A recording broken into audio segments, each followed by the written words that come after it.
is going on, my fellow collectors? How is everybody doing today?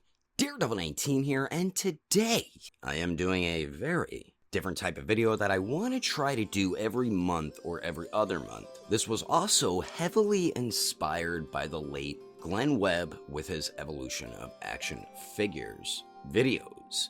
I tried my best doing research on everything. Some things I couldn't confirm 100%, but most of the lines in the video and everything else is pretty accurate. But if I do get something wrong, I do apologize. Now, let's get into this video. We are taking a look at one of the most popular characters of all time, and that is none other than Goku!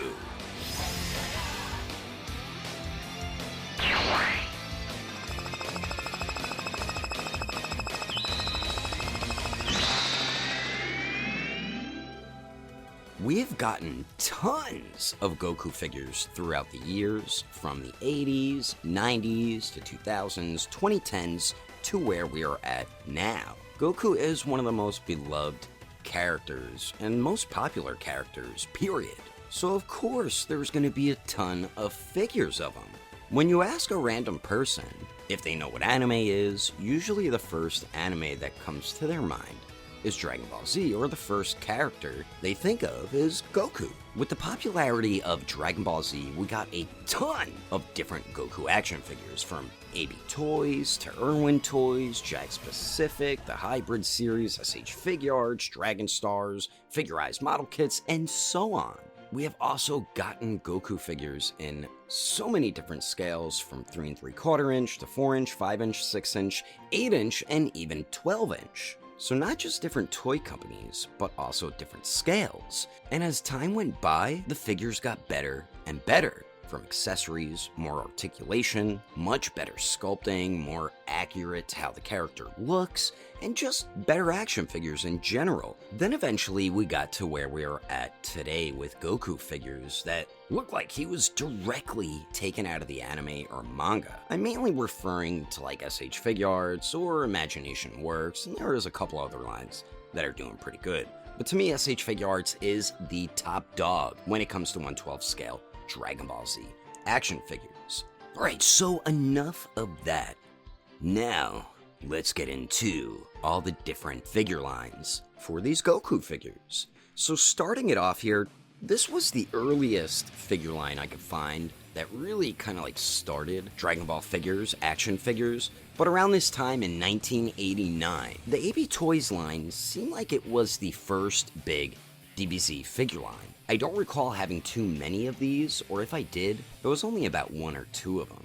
We mainly got like the rubbery pre-posed action figures around the late 80s and early 90s, but they did release a lot of figures within that time frame.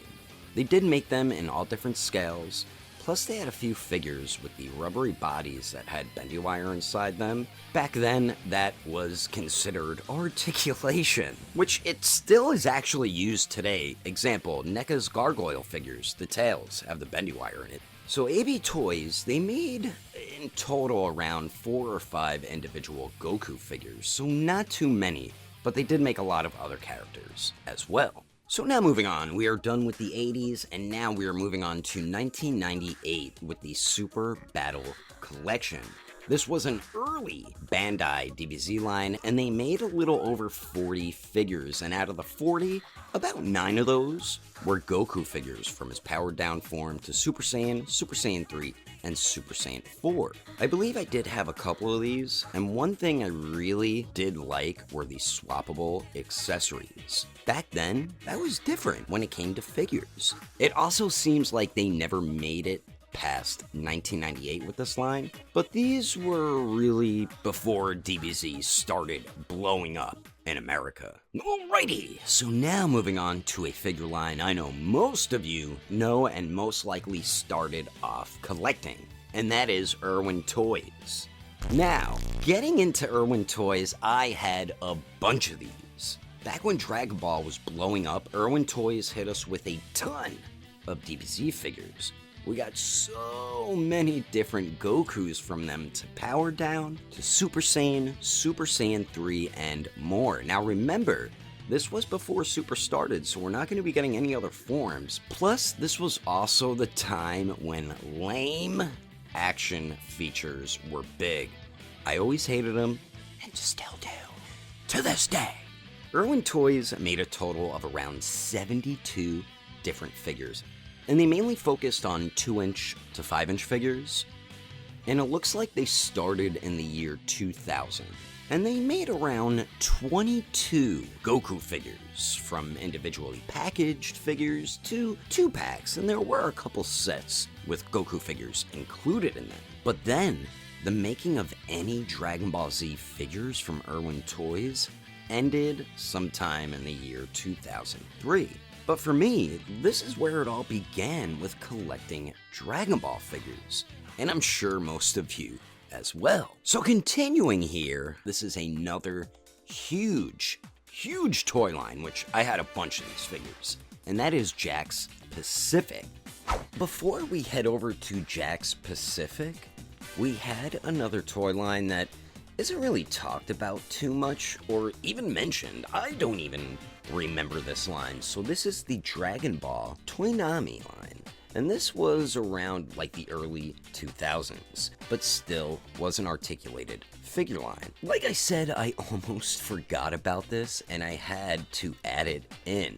But this line here was much smaller, and it looks like they were released around like the year 2000, maybe 2001 or 2002, so somewhere in the early 2000s, and they only sold as 2-packs. Another thing is they do have Lego figure-like hands, which I found pretty funny, but their packaging also looks very similar to Irwin Toys' packaging for their Dragon Ball line. They didn't last too long with Dragon Ball figures, and it looks like they went on for only about a year, and they made just 5 figure sets, so in total 10 figures, and 2 of those figures was our friendly neighborhood Saiyan Man. So they did make the powered down version, and then they did make a Super Saiyan version, and you can find these fairly cheap on the secondary market today. Now moving over to Jakks Pacific. Sometime at the end of 2002, they did sign a deal to continue making Dragon Ball figures since Irwin Toys ended up going bankrupt. So it seems like around the middle of 2003 is when we got our first Jakks Pacific Dragon Ball action figure, or their first series. And they also made the Dragon Ball Ultimate figure series, which I did not know that myself. Very interesting.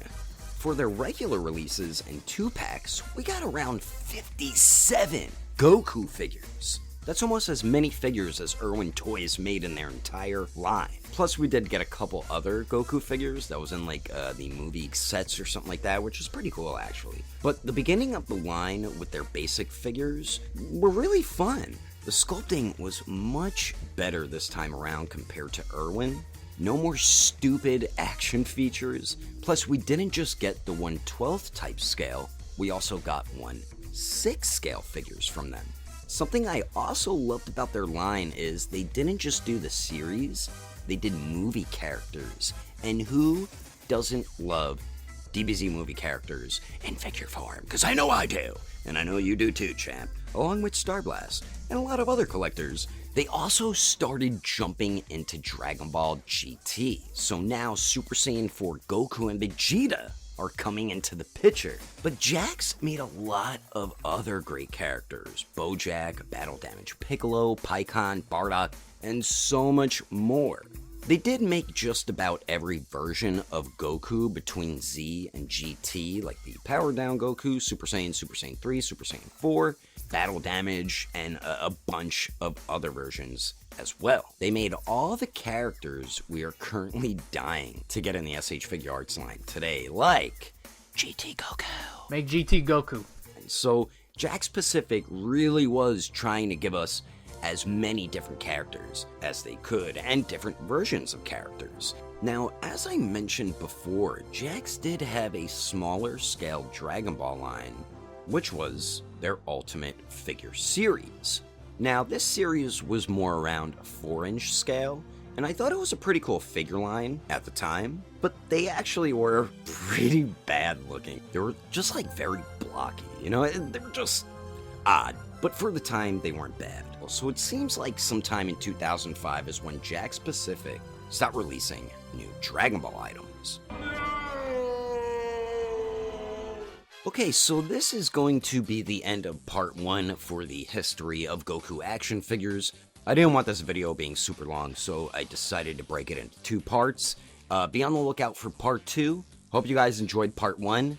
Thanks for watching, and don't forget, I will catch you on the next episode of Daredevil 19 and the history of Goku action figures part 2. And I will also see you guys later with part 2.